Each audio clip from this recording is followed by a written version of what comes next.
Hello everyone, मेरे channel में आप सबका स्वागत है। मेरा नाम है मृणालिनी।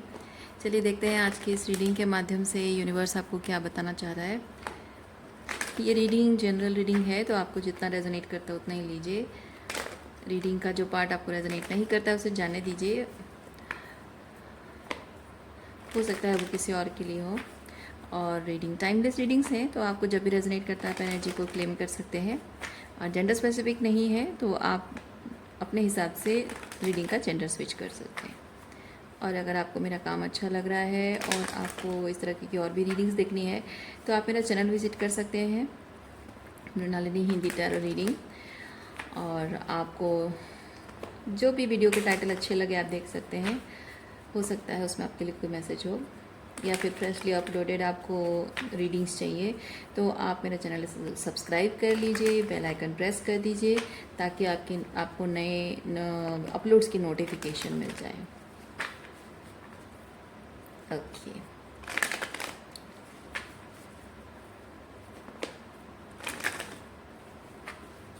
चलिए ग्रैटिट्यूड के साथ, अनकंडीशनल लव एंड सरेंडर की एनर्जी के साथ शुरुआत करते हैं आपकी रीडिंग। देखते हैं आपके लिए क्या मैसेज है।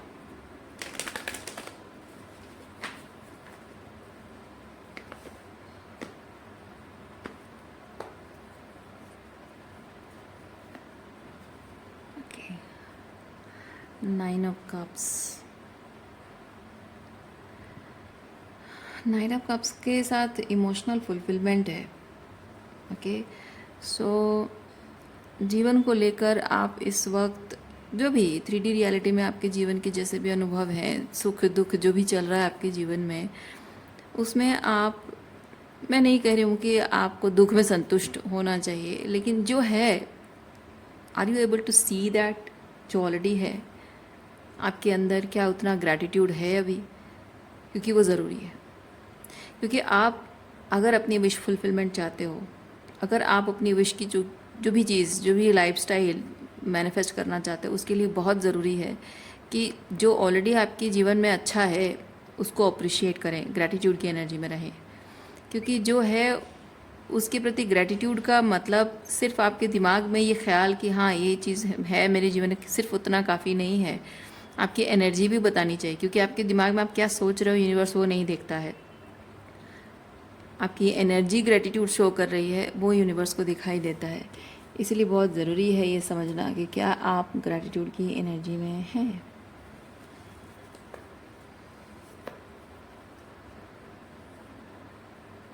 देखिए, आप अभी भी अपने अतीत के बारे में सोच रहे हो, आपके जीवन में क्या अच्छा नहीं है उसके बारे में आप सोच रहे हो, क्या अच्छा हो सकता था उसके बारे में आप सोच रहे हो अभी भी। इसीलिए यूनिवर्स आपको कह रहा है आपकी एनर्जी थोड़ा सा स्विच करने की ज़रूरत है आपको। देखिए, अभी भी आप सौरो पुरानी बातों को याद करके आप दुखी होते हो। आपको लगता है कि मेरे जीवन में सब कुछ अच्छा हो जाएगा तभी जाकर मैं खुश रहूँगा या खुश रहूँगी। लेकिन खुश रहना, अगर आप सोच रहे हो कि किसी पर्टिकुलर सिचुएशन की वजह से है कि हाँ ऐसा ऐसा हुआ उसकी वजह से मैं खुश हूँ, तो वो टेम्प्ररी है। क्योंकि वो मटेरियल गेन से आपको मिल रहा है, तो वो मटेरियल लॉस भी हो जाएगा, तो वो खुशियाँ चली जाएंगी। लेकिन बात खुश रहने की नहीं है, बात संतुष्ट रहने की है। ये है कि आपकी खुशी किसी पर्टिकुलर चीज़ या पर्सन से या लाइफ की किसी सिचुएशन, किसी अचीवमेंट से डिसाइड नहीं होनी चाहिए।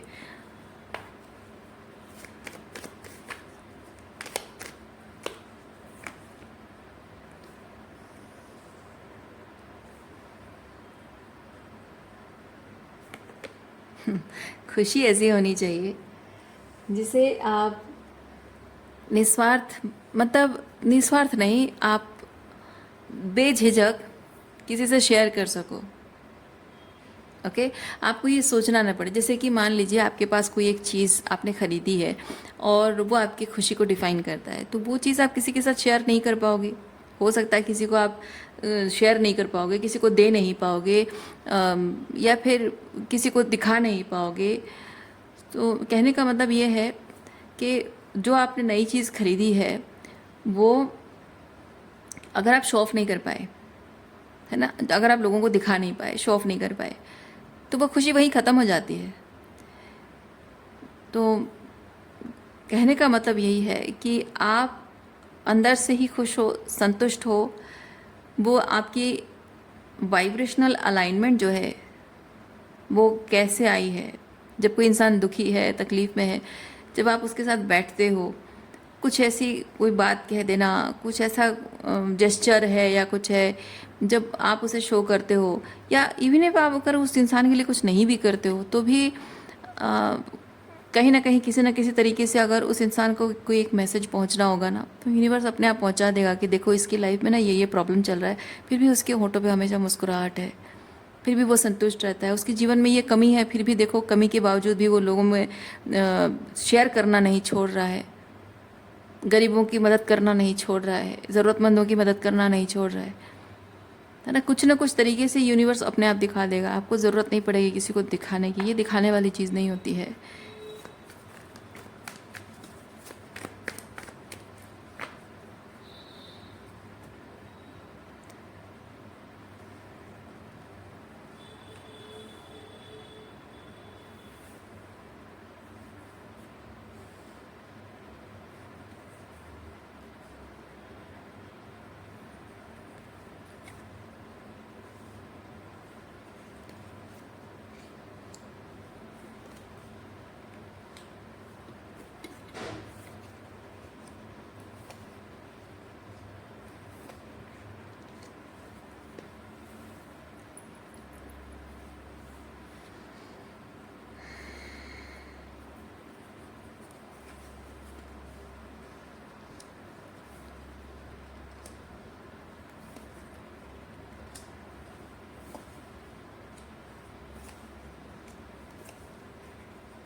सोचने वाली बात यह है,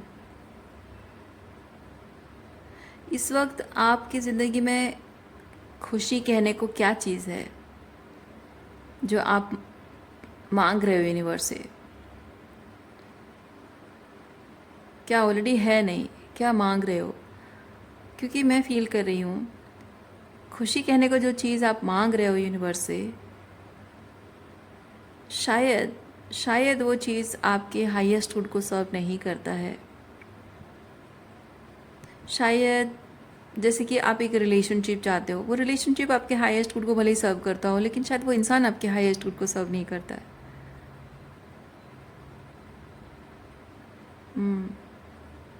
या फिर ऐसा हो सकता है कि जो आप विश कर रहे हो सकता है कि आप अगर वो चीज़ पा लो तो हो सकता है कि उसे ख़राब करने वाले लोग आपके आसपास ज़्यादा हैं। कभी कभी ऐसा होता है कि हमारे आसपास जो लोग होते हैं, हमारी वो विश पूरी हो जाती है ना, तो उसका फ़ायदा उठाने वाले, उसको सैबोटाज करने वाले लोग हमारे पास जब होते हैं तो सबसे पहले वही अटैक करते हैं, वही उसे बर्बाद कर देते हैं। और जबकि हम उनके प्यार में अंधे होते हैं, हमें पता नहीं होता है, या फिर किसी तरह से कोडिपेंडेंट है, या फिर कोडिपेंडेंट नहीं है तो भी उनके साथ बाउंड्री मेंटेन नहीं कर पा रहे हैं, तो उसमें ये चीज़ होता है कि we allow those people to destroy that, sabotage that और मिस यूज़ दैट। इसीलिए वो चीज़ हमारे पास नहीं आती है। खर्च करने के लिए जो पैसा आपके पॉकेट में है, वो जहाँ भी आप खर्च करना चाहते हो, क्या उस चीज़ पर खर्च करना ज़रूरी है या सही है? शायद कभी कभी हम नहीं जानते हैं। कभी कभी हमें लगता है कि हाँ, ये चीज़ मेरे लिए बहुत ज़रूरी है। कुछ सुपरफिशियल रीजंस हो सकते हैं, कुछ कंडीशंस ऐसे हो सकते हैं, कुछ अटैचमेंट्स ऐसा हो सकता है जिसकी वजह से हमें लगता है कि ये चीज़ खरीदना मेरे लिए बहुत ज़रूरी है, ये चीज़ मेरे लाइफ में होना बहुत ज़रूरी है, यही पर्सन मेरे लाइफ में होना बहुत ज़रूरी है। पर असल में आपको उस चीज़ की या उस पर्सन की या लाइफ की उस पर्टिकुलर सिचुएशन की एक्चुअली ज़रूरत नहीं होती है। You want that, you don't need that. और आपकी जो वांटिंग है वो किस बेसिस पर है, वो आपके लिए समझना बहुत ज़रूरी होता है। तो जब तक आप वो चीज़ नहीं समझते हो तब तक वो मैनिफेस्ट नहीं हो पाता आपकी ज़िंदगी में। कभी कभी कुछ पाकर, जैसे पैसा हो या फिर रिलेशनशिप हो, उसे पाकर हम अपने वर्थ प्रूव करने की कोशिश करते हैं। ओके, सो आपको यूनिवर्स ये चीज़ कह रहा है कि ये जो भी आप मैनिफेस्ट करना चाहते हो इससे आपकी वर्थ नहीं है। क्योंकि आप रिलेशनशिप जब मैनिफेस्ट करते हो, आपको लगता है कि मैं ये रिलेशनशिप मैनिफेस्ट हो जाएगा तो मैं प्रूव कर दूंगी कि दिस एंड दैट। लेकिन उससे क्या होता है कि उस इंसान का आपकी ज़िंदगी में बने रहना बहुत ज़रूरी हो जाता है आपके लिए। वो आप डेस्परेट होकर उस रिलेशनशिप को बचाने की कोशिश करते हो। क्योंकि मैं नहीं कह रही हूँ कि वो रिलेशनशिप ख़राब हो रहा है या हो चुका है, वो इंसान गलत है। लेकिन जब आप एक रिलेशनशिप मैनिफेस्ट कर रहे हो, एक इंसान को मैनिफेस्ट कर रहे हो और बहुत डेस्परेट हो, आपके लिए बहुत मायने रखता है कि वो इंसान आपकी ज़िंदगी में टिका रहे, तो जाहिर सी बात है कि उस इंसान से आप हाई एक्सपेक्टेशंस रखोगे। और दूसरा चीज़, उस इंसान की एक्सपेक्टेशन से ज़्यादा उसके लिए करोगे, क्योंकि आप चाहोगे कि मैं उसे इतना प्यार से भर दूं कि वो मुझे छोड़कर ना जा सके। तो उससे ये चीज़ होगा, आपको लगेगा कि मैं उसे इतना प्यार दूंगी कि वो जाएगा नहीं, पर असल में ऐसा होता है कि आप जो दे रहे हो वो डिज़र्व करने के लिए उसने कोई मेहनत नहीं की है, तो वो आपको फॉर ग्रांटेड लेने लगता है। और जैसे ही वो इंसान आपको फॉर ग्रांटेड लेने लगता है तब आपकी टेस्ट शुरू हो जाती है, तो रिलेशनशिप टॉक्सिक वहीं से होना शुरू हो जाता है। तो आपकी जो ये कंडीशनिंग है, वो कंडीशनिंग का गलत फ़ायदा उठा रहा है वो इंसान, है ना। तो उसकी वजह से आपका रिलेशनशिप ख़राब हो रहा है।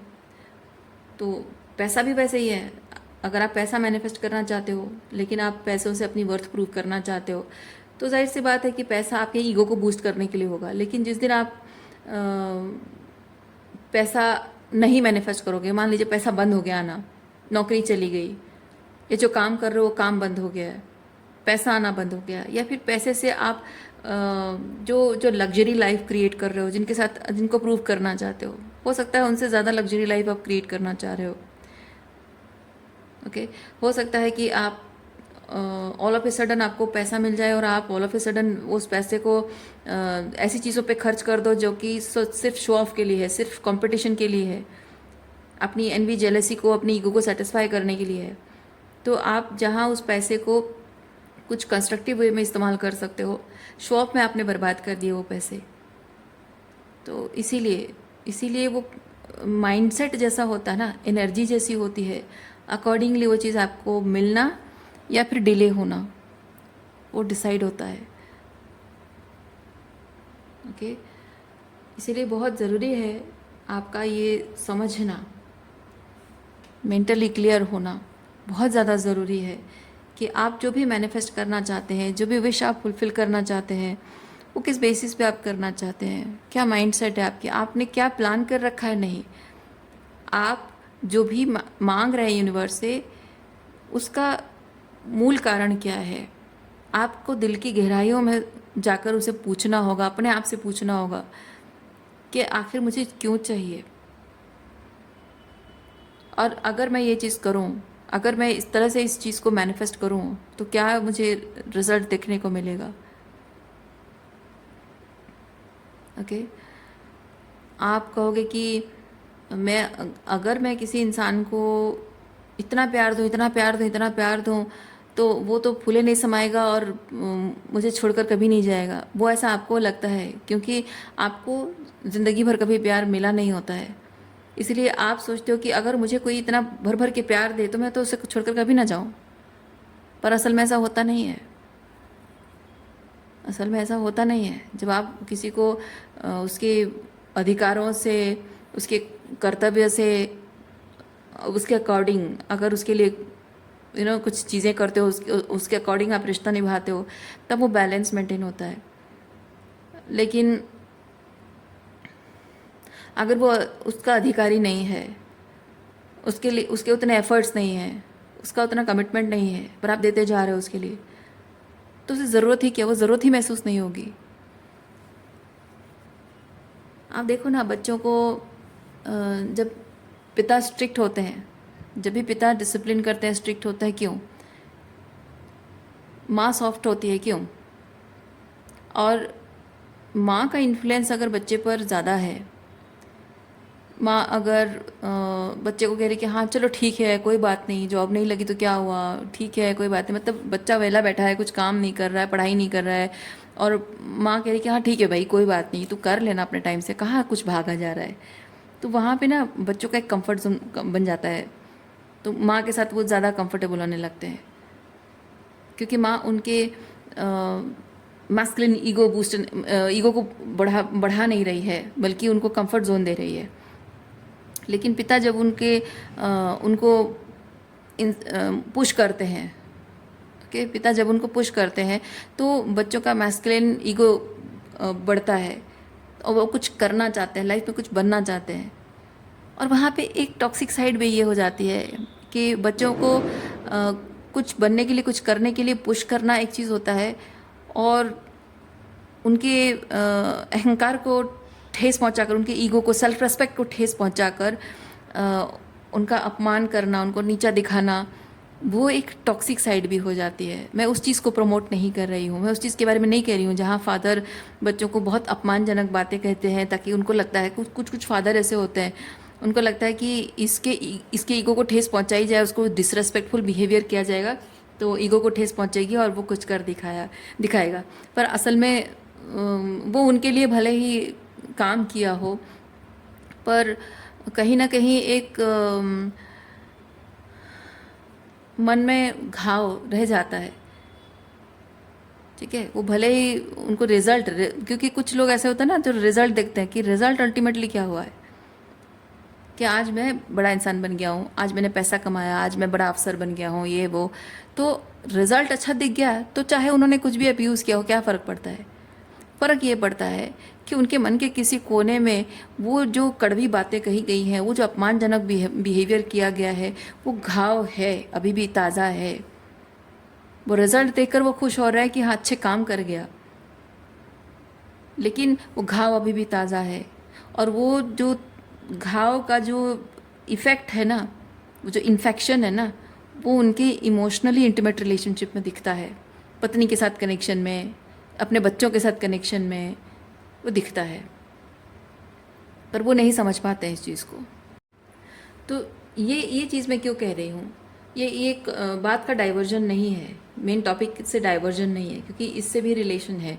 क्योंकि जब किसी चीज़ को परस्यू कर रहे हो, उसको परस्यू करने का जो रीज़न है वो हेल्दी रीज़न होना चाहिए, और वहाँ तक जाने का जो रास्ता है हेल्दी होना चाहिए, मतलब राइट वे होना चाहिए, ओके, सही तरीके से होना चाहिए। ऐसा नहीं कि आप उस चीज़ के लिए, क्योंकि वो भी अपने आप में एक चीज़ है कि किसी को डिसरेस्पेक्टफुल तरीके से पुश किया और उनको लगा कि हाँ ऐसे करने से उसके ईगो को ठेस पहुंचेगी और वो कोशिश करेगा, अदरवाइज़ नहीं करेगा। उससे ये चीज़ होता है ना कि इंसान का जो अपमान हुआ होता है, उस अपमान की वजह से वो अपने आप को प्रूव करने के लिए कोशिश करता है। अगेन बात वहीं पे आके अटक जाती है। आप भले ही रिजल्ट अच्छे दिख गए हैं, पर अल्टीमेटली वो मैनिफेस्ट किया क्यों? इसलिए नहीं क्योंकि उसकी ज़रूरत है, इसलिए क्योंकि उसको प्रूव करना था, है ना। तो वो ऐसी फाइटिंग, स्ट्रगलिंग वाली एनर्जी होनी नहीं चाहिए। वहाँ पे ये चीज़ होता है कि जब आपने अपनी वर्थ साबित कर दी, ठीक है, जब आपने अपनी वर्थ साबित कर दी, उसके बाद क्या?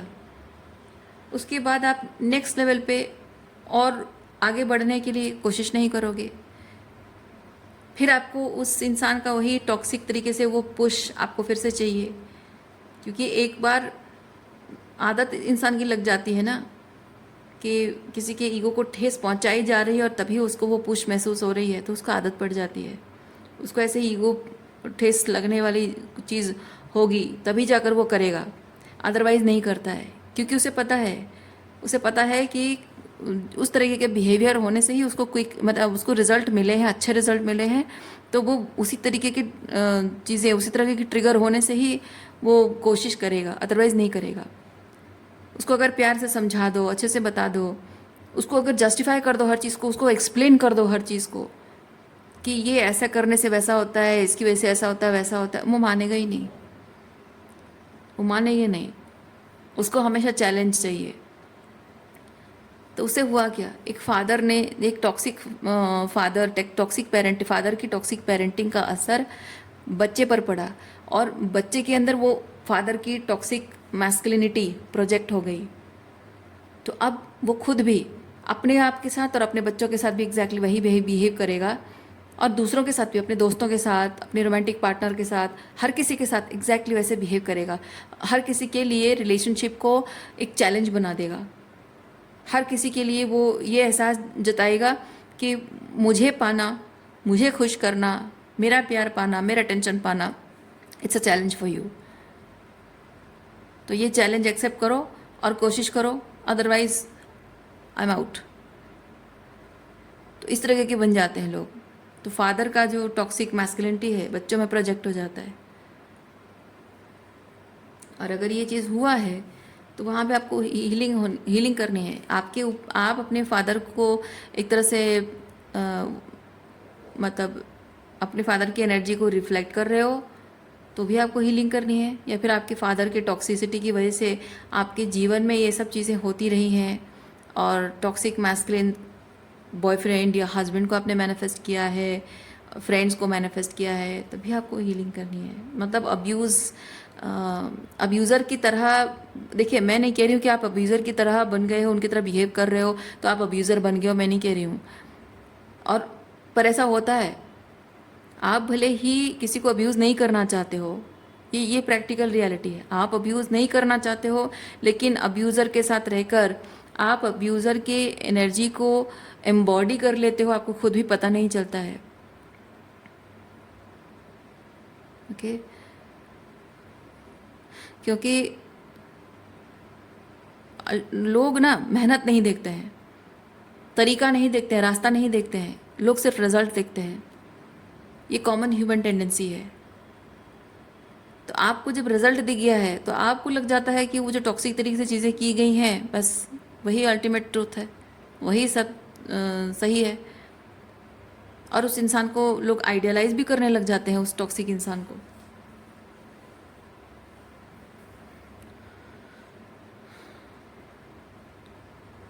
पर ये समझना बहुत ज़रूरी है कि भले ही आपका किस रास्ते पर चले हो, किस तरह से आपने मेहनत की है और रिज़ल्ट मिला है, वो कोई नहीं देखता, भले कोई नहीं देखता है, भले ही लोग सिर्फ रिज़ल्ट देखेंगे। पर मैं आपको एक चीज़ बता रही हूँ, सक्सेस आपको इस तरह से टॉक्सिक पुश के थ्रू भी आपको मिलेगा, और अगर आप हेल्दी तरीके से करोगे काम तब भी आपको मिलेगा। अलाइनमेंट, मिस अलाइनमेंट और अलाइनमेंट दोनों ही चीज़ में आपको सक्सेस मिलेगा, लेकिन गारंटी इस बात की रहती है कि जो मिस अलाइनमेंट होता है ना वो ज़्यादा दिन टिकता नहीं है, और जो अलाइनमेंट होता है वो टिकता है। जो मिस अलाइनमेंट है उसमें ग्रोथ नहीं होती है, उसमें कंफर्ट जोन होता है। जो अलाइनमेंट होता है उसमें ग्रोथ होता है हर बात। क्योंकि आप अगर फील करते हो, जो भी अलाइनमेंट की एनर्जी है, आप अगर फील करते हो कि you need to do that is the right thing for you, आपको उसमें एक पर्पस फील होता है, आपको उसमें वाइब्रेशनल अलाइनमेंट फील होता है, तो उसमें आप खुश रहोगे, है ना, खुश रहोगे, और उसमें कंसिस्टेंट ग्रोथ के बारे में आप सोचते रहोगे, आपको एग्जॉशन नहीं होगा।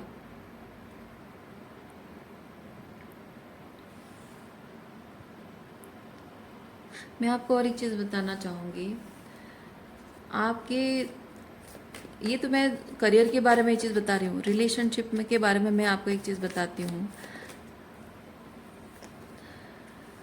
जब भी एक लड़का लड़की रिलेशनशिप में आते हैं ना, तो मैस्कुलिन नेचर होता है सक्सेस पाना, ठीक है, रिजल्ट पाना। फेमिनिन नेचर क्या होता है? फेमिनिन नेचर होता है फील करना। तो मैं कहना ये चाह रही हूँ कि मैस्कुलिन एनर्जी स्ट्रक्चर प्रोवाइड करना चाहती है, फाउंडेशन सेट करना चाहती है, लेकिन फेमिनिन एनर्जी उसमें फ्लक्चुएशन लाती है। फ्लक्चुएशन का मतलब होता है सवाल उठाती है, यानी कि जो मैस्कुलिन वो फाउंडेशन सेट कर रहा है उस फाउंडेशन पर सवाल उठ जाता है। यानी कि मैस्कुलिन जो कर रहा है वो किस बेसिस पे कर रहा है, वो सही कर रहा है, नहीं कर रहा है, क्या कर रहा है, उस पर जो सवाल उठता है तो मैस्कुलिन को ये चीज़ लगता है कि मैं जो कर रहा हूँ उसे वह गलत कह रही है। पर फेमिनिन उसे गलत नहीं कह रही है। फेमिनिन ये कह रही है कि ये जो कर रहे हो ये तुम्हारे वाइब्रेशनल अलाइनमेंट है या फिर सिर्फ ऐसे ही शैलो फाउंडेशन सेट कर रहे हो, स्ट्रॉन्ग फाउंडेशन है या शैलो फाउंडेशन सेट कर रहे हो। तो जो सवाल उठना, एनर्जी फ्लक्चुएट है ना, मतलब वो जो स्ट्रक्चर सेट कर रहा है, फाउंडेशन सेट कर रहा है, तो उसमें जैसे भूकंप लाना, फेमिनिन एनर्जी का काम है भूकंप लाना। तो वो जो भूकंप लाती है, मैस्कुलिन को ये लगता है कि ये डिस्ट्रक्शन है। वो डिस्ट्रक्शन नहीं है, वो शैलो फाउंडेशन को शेक करके दिखाती है कि वो कितना शैलो है, ताकि मैस्कुलिन उसमें स्ट्रॉन्ग फाउंडेशन सेट कर सके। पर बहुत सारे ऐसे लोग होते हैं जो इस चीज़ को समझ नहीं पाते हैं, और इसलिए जो भी औरत फिट इन होने के लिए रेडी होती है, मैनिपुलेट होने के लिए, कंट्रोल होने के लिए रेडी होती है, स्लेव बनकर जीने के लिए रेडी होती है, पुरुष जनरली ऐसी महिलाओं से शादी करते हैं। ठीक है। और जो भी महिला इस तरह की बोल्ड एनर्जी में होती है, जो फाउंडेशन को शेक करती है, उसके साथ रोमांस करने में उनको कोई दिक्कत नहीं होती है। क्यों? क्योंकि वो जो फ्लक्चुएशन हो रहा है, यानी कि वो जो वेव्स है ना, इमोशनल वेव्स है, वो इमोशनल वेव्स रोमांस के लिए ठीक है, घर बनाने के लिए ठीक नहीं है ना। तो ये पुरुषों का मानना होता है। इसीलिए यूनिवर्स की गाइडेंस आपके लिए है कि आप जब रिलेशनशिप मैनिफेस्ट कर रहे हो तो इस चीज़ का आपको ध्यान रखना है कि आपको अल्टीमेटली किसी पर्सन के नाम की मात्र पत्नी या पार्टनर बनकर उनकी स्लेवरी आपको करनी है, या फिर आपको एक ऐसा रिलेशनशिप मैनिफेस्ट करना है जो कि हेल्दी रिलेशनशिप हो, जो कि इक्वल बैलेंस्ड रिलेशनशिप हो, जिसमें कि आप और वो ऊंचा या नीचे दर्जे में ना हो, सेम दर्जे में हो, है ना। कोई ज़्यादा पावर एंड कंट्रोल होल्ड करता है और कोई उसकी बस बात ही मानता रहता है। मतलब ये तो मतलब कोई आराम से अपने हिसाब से सब कुछ चाह रहा है और कोई अपने हिसाब से किसी चीज़ को कभी सोच भी नहीं पा रहा है। तो इसमें ये चीज़ होता है कि एक मास्टर और सर्वेंट वाली रिलेशनशिप हो जाता है। तो इसीलिए आपको बहुत ज़्यादा ज़रूरी है कि आप जब चाहते हो कि इक्वल बैलेंस रिलेशनशिप हो, एक इक्विनिमिटी हो और मेल फीमेल के अधिकार सेम हो रिलेशनशिप में, आप जहाँ आपके लिए स्पेस क्रिएट करने की ज़रूरत है, आपका पार्टनर आपके लिए स्टैंड ले, वो समझे इस बात को कि आपको जबकि एक रिलेशनशिप में आप जिस तरह से बीइंग एन इंडिविजुअल, ठीक है, आपका जो अधिकार है, जो स्पेस आपको चाहिए, वो अगर नहीं मिल रही है तो उसकी जिम्मेदारी बनती है ना, उसकी जिम्मेदारी बनती है कि वो आपके लिए वो स्पेस क्रिएट करे और उसके लिए वो एफर्ट्स लगाए। और एक चीज़ ये है कि ये करते टाइम क्या होता है, जनरली हमारे समाज में पुरुषों को कहा जाता है कि औरत की जो नीड्स हैं, उसकी खुशी, उसके सपने मायने नहीं रखते हैं। तो आपको समझना होगा कि आपको एक ऐसा पार्टनर चाहिए, आप ऐसा पार्टनर डिज़र्व करते हो जो कि आप ये जो दकियानुसी सोच है इसको काट कर आपके लिए वो स्पेस क्रिएट करे, आपके लिए वो एफर्ट्स लगाए। तो ये क्या होता है कि जनरली इसमें बहुत सारा इनर वर्क लगता है, क्योंकि कदम कदम पर क्या होता है कि हर कोई इंसान उसे इमैस्कुलेट करने की कोशिश करेगा, उसे नामर्द कहेगा, उसे जोरू का गुलाम कहेगा, और वो जानता है कि वो आपके लिए जो कर रहा है वो सही चीज़ कर रहा है, लेकिन बार बार उसके मेल ईगो को ठेस पहुंचाई जाती है ताकि उसको कमज़ोर बनाया जा सके, उसके इरादे तोड़े जा सके कि वो आपके लिए ना करे। क्योंकि समाज में, पैट्रियार्कल सोसाइटी में पुरुष सत्ता जो है उसकी पावर बनी रहने के लिए एक औरत को कमज़ोर बनाना, तोड़ना ज़रूरी है। लेकिन अगर एक मर्द उस औरत के लिए खड़ा है, हथियार मतलब उसका ढाल बनकर खड़ा है, तो उस मर्द के अहंकार को तोड़ना बहुत ज़रूरी होता है लोगों के लिए। तो उसमें क्या होगा, उसमें ये होगा कि वो जो एम्परर की भूमिका आपके लिए निभा रहा है, that will feel exhausting to that person. और वो एग्जॉशन होने के बाद भी वो धैर्य रखते हुए ये जो सिचुएशन है उसको संभालने की कोशिश करेगा। लोगों की ये जो खोखली बातें हैं ना, उस पर नहीं आएगा। क्योंकि आज जब आप आपकी आपकी सिचुएशन जब ग्रोइंग स्टेज पे है तो लोग बहुत सारी बातें कहेंगे, बहुत कुछ रोकने के लिए बहुत कुछ कहेंगे आपको। लेकिन जब फाइनली आपका रिलेशनशिप एक ऐसे मोड़ पर आकर पहुंच जाएगा जहां आप फाइनली एक दूसरे की सक्सेस को एंजॉय कर रहे हो, साथ में एंजॉय कर रहे हो, है ना, वो आएगा वो समय। क्योंकि यहाँ रिलेशनशिप में औरत की सक्सेस सिर्फ औरत की नहीं है, अल्टीमेटली मर्द की भी है। और मर्द की सक्सेस जैसे औरत के लिए अलग नहीं है, वैसे और मर्दों को भी ये सोचना चाहिए कि औरत जीवन में अगर सक्सेसफुल होती है तो उसमें उसकी भी सक्सेस है, क्योंकि एज अ हस्बैंड वो पास कर गया है ना। लेकिन अगर वो अपना ईगो को अलाउ करता है, यानी कि एज अ हस्बैंड वो फेल हो गया। पर दुनिया की नज़र में ये होता है कि एज अ हस्बैंड वो पास तब होता है जब औरत को अपने पैरों की जूती बना के रखता है। पर असल में वो बात है नहीं, वो समझना बहुत ज़रूरी है। तो दुनिया में डिस्टॉर्टेड मैस्कुलिन भरे पड़े हैं, जो कि हेल्दी मैस्कुलिनिटी का डेफिनेशन बदल देते हैं, मोल्ड कर देते हैं अपने हिसाब से। पर आपको ये समझना होगा और आपके पार्टनर को भी ये समझना होगा कि हेल्दी मैस्कुलिनिटी यही है कि वो आपके लिए स्टैंड ले, आपके लिए स्पेस क्रिएट करे, आपको प्रोटेक्शन, आपको सेफ्टी का एहसास दे, आपको एहसास दे कि वो आप उससे अलग नहीं हो, आपकी इंडिविजुअलिटी की वो रेस्पेक्ट करे। आपके सपने उसके सपने हैं, आपकी खुशी उसकी खुशी है, आपकी स्ट्रगल उसकी स्ट्रगल है। जैसे आप एज ए वाइफ करते हो, उसका भी वैसा ही रोल है ना। तो वो जब फाइनली आप सक्सेस की ऊंचाई पर पहुंच जाते हो, कुछ बहुत बड़ा कर लेते हो और दोनों खुश रहने लगते हो, तभी यही लोग होते हैं ना जो दोगले किस्म के लोग होते हैं, वही कहते हैं अरे हमें तो पता था ये तो बेस्ट कपल है, ये तो बहुत अच्छा कर लेंगे। लेकिन वो जो बेस्ट कपल जिसे कह रहे हैं ना, बिगिनिंग फेज में जब वो स्ट्रगल और चैलेंजेस से गुजर रहे हैं, वही लोग होते हैं जो उन पर उंगलियां उठाते हैं। तो जो लोग खुद ही दोगले हैं, उनकी बातें समय के हिसाब से बदलती रहती है, तो उन्हीं उनकी बातों को क्या इंपॉर्टेंस देना। ठीक है, इसलिए बहुत ज़रूरी है कि आप अगर इस तरह के रिलेशनशिप, एक हेल्दी मैस्कुलिनिटी, हेल्दी फेमिनिटी, मतलब बैलेंस मेंटेन हो, ठीक है, एक हेल्दी रिलेशनशिप आप मैनिफेस्ट करना चाहते हो, तो आपके लिए बहुत ज़रूरी है कि आप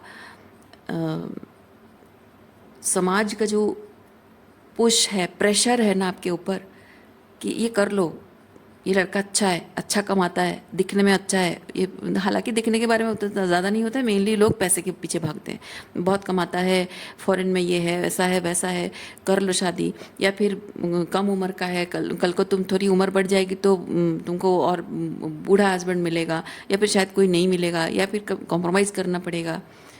तो ये सब चीज़ें बोल के ना डरा डरा कर पुश करते हैं, आपको मजबूर कर देते हैं। तो वहाँ आपको अपनी बाउंड्रीज मेंटेन करनी होगी, आपको तय करना होगा कि आपके लिए क्या इम्पोर्टेंट है।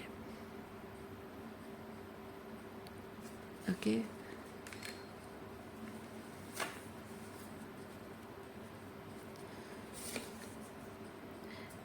आप देखिए कि यहाँ मैंने जो जॉब के बारे में कहा, करियर के बारे में कहा और रिलेशनशिप के बारे में कहा, सेम चीज़ है। शब्द भले ही अलग हैं लेकिन एनर्जी सिमिलर है।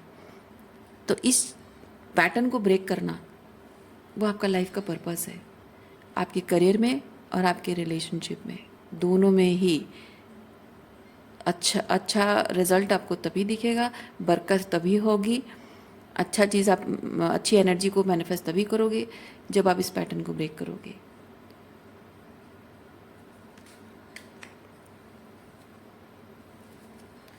सो रीडिंग मैं यहीं पे रखती हूँ। उम्मीद करती हूँ इस रीडिंग से आपको कुछ क्लैरिटी मिली हो। मैं आपको नेक्स्ट रीडिंग में मिलती हूँ। अपना ख्याल रखिए, खुश रहिए, बाय।